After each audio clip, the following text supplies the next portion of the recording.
Some stories are difficult to tell, and some stay with us long after the world has moved on. This is one of those stories. A few years ago, our family lost someone we loved deeply to mesothelioma, a rare, aggressive cancer caused almost entirely by exposure to asbestos. It's a disease that doesn't just take a life, it takes years, memories, and futures. And for many families like ours, it arrived decades after the damage was done. Today, we want to honor their memory, and we want to raise awareness because mesothelioma is preventable, and no family should have to go through what ours did and still is suffering. Mesothelioma forms in the lining of the lungs, abdomen, or heart.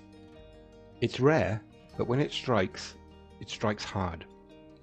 The tragedy is that almost every case can be traced back to asbestos exposure, a material once praised as a miracle fibre. It was heat-resistant, cheap, and used everywhere. Construction sites, shipyards, factories, insulation, brake pads, even schools and hospitals. Workers were told it was safe. They weren't warned, they weren't protected, and decades later, the consequences began to surface. Mesothelioma doesn't appear overnight. It can take 20, 30, even 50 years before symptoms show. By the time it's diagnosed, it's often already advanced. For our family, the diagnosis came like a punch to the chest.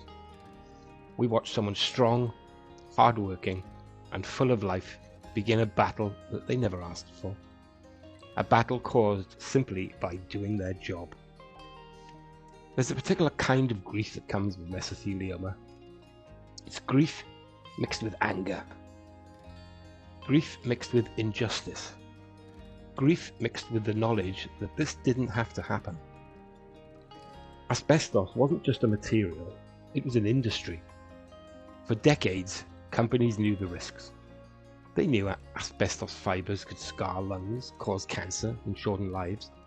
But warnings were ignored. Reports were buried, and workers, ordinary people trying to provide for their families, paid the price. Even after regulations tightened, asbestos remained in old buildings, old machinery, old insulation. Exposure continued. Mesothelioma is not just a medical issue, it's a legacy of negligence. The early symptoms are easy to dismiss. A cough, shortness of breath, chest pain, fatigue. By the time these signs become impossible to ignore, the disease is often advanced. Diagnosis usually involves scans, biopsies, and specialist tests. Treatment options exist: surgery, chemotherapy, immunotherapy, but mesothelioma remains one of the hardest cancers to fight. Awareness is crucial. Early detection can extend life, and understanding the risks can save it. Watching someone you love face mesothelioma is heartbreaking. It changes families, it changes futures, but it also reveals strength. The strength of the person fighting and the strength of those who stand beside them. Our loved one faced this disease with courage. They deserved better.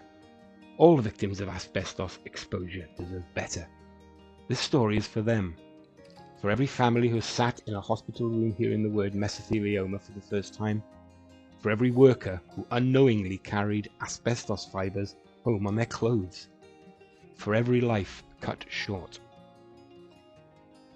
Mesothelioma may be rare, but asbestos exposure is not.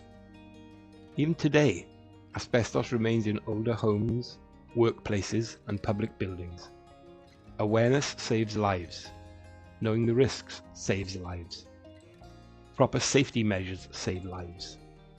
If you work in construction, renovation, demolition, or maintenance, get trained, get informed, and protect yourself and the people around you. And if you or someone you know has symptoms and a history of exposure, speak to a doctor. Early action matters. We can't change the past, but we can honor those we've lost by protecting others.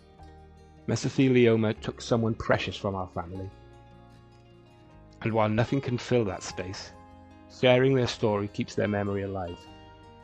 If this video reaches even one person who needs to hear it, if it helps one family catch the signs early, if it encourages one worker to take safety seriously, then their legacy continues. Thank you for listening. And to those we've lost, we remember you.